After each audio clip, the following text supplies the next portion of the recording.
named Aaron Rodgers, who joins us now. We'll start with this. You're in first place. How would you describe the challenge that you face offensively without the injured Randall Cobb, James Jones, and Jermichael Finley? Well, it's been tough, but obviously guys have stepped up. We're a different football team on offense this year than in years past. We can run the football pretty effectively. Sunday we had a two-headed monster going there with Eddie and James Starks. Both guys, had big runs for us in the game. Every team is different. Didn't really expect this type of production from the run game this year, but here we are. We're sitting in the top 5 in yards per game rushing the football. So that definitely takes a lot of pressure off of some of the holes we've had to fill in the passing game. Well, one of those, of course, has been created by the absence of Jermichael Finley. He wrote a piece for the mmqb.com about how terrified he was when he got injured. And he wants to play again, plans to play again, Aaron. But I wanted to ask you about the notion of fear, because you're out there, you're around this your whole life, really, these hits. And now they come into more focus because of the NFL's concentration on safety. How do you deal with it? Do you actually feel fear when you are out there on the field during a game? I don't.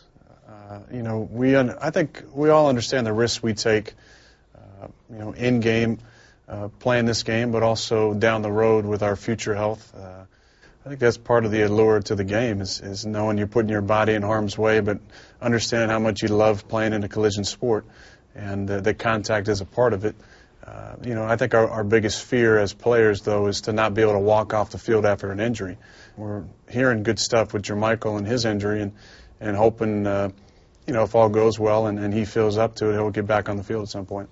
Well, just to follow up on that, Richard Sherman, of course, a defensive player, wrote for mmqb.com last week that the NFL players, like you mentioned, know the risks involved and that the league should allow some of the hits that have been banned. What do you think about that position? Well, I think I would have to agree with them a little bit. I think just in the conversation I had with some of the Baltimore guys after the low hit on Randall, and in light of some recent comments by the safety in Washington, Merriweather, I think that the knees, the knees can put you out. Hitting somebody below the knees or in the knee, you're talking about injuries that could end your career, that could end your season. You're talking about head injuries. Obviously, you don't want those either with the long-term effects of concussions. But I think it has become very difficult for some of those defensive players when offensive guys are ducking their head on throws down the middle or ducking their head on a short throw where a guy might have picked a target area in the chest region or in the stomach, and next thing you know, the receiver ducks his head, and you're looking at a helmet-to-helmet shot. So I think there's some definitely in the NFL and then in college as well, there's some calls that are making it tough for some of those defensive players to find the right spot to hit a guy. I think all of our hopes as current players is that we won't lose, the physical nature of the game that I think draws the fans in, that obviously draws us to want to be a part of it. It's different than any other sport. We're playing 70-plus plays on offense and defense, and there's collisions all over the field. And I think the physical nature of the game is what draws that fan-to-player connection, and we want to make sure that sticks in the game.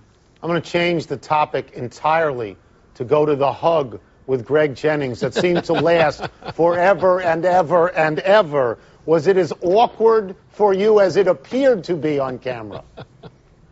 It was a long hug, for sure. It was a prolonged one, yes. It seemed a little bit longer, I think, with all the cameras around. But, it was two competitors after the game, and words were said, and then we went our separate ways. Jennings admitted to Bob Costas that he was jabbering and it went too far. And it seems to me you 99.9% of the time you let these things roll right off your back and they mean nothing. Did this one mean anything, Aaron, at the time? This one would probably fit in the 99.9% you're talking about. That most of those do. But, every now and then one comes along that might mean a little bit something to you. Not this one, though. Now, we get you out of here on this, and I want to make it a point of emphasis because it is the Bears on Monday night, And you know that Wilbon Don't roots go for the Bears, there. so you know what you have to do, don't you, Aaron? You understand the task at hand. I understand. I thought that we were past this, Michael. Thank you so much for joining us, Aaron. Tony, I'm glad you're rooting for the Packers again. I know there was a stretch there where you weren't rooting for us.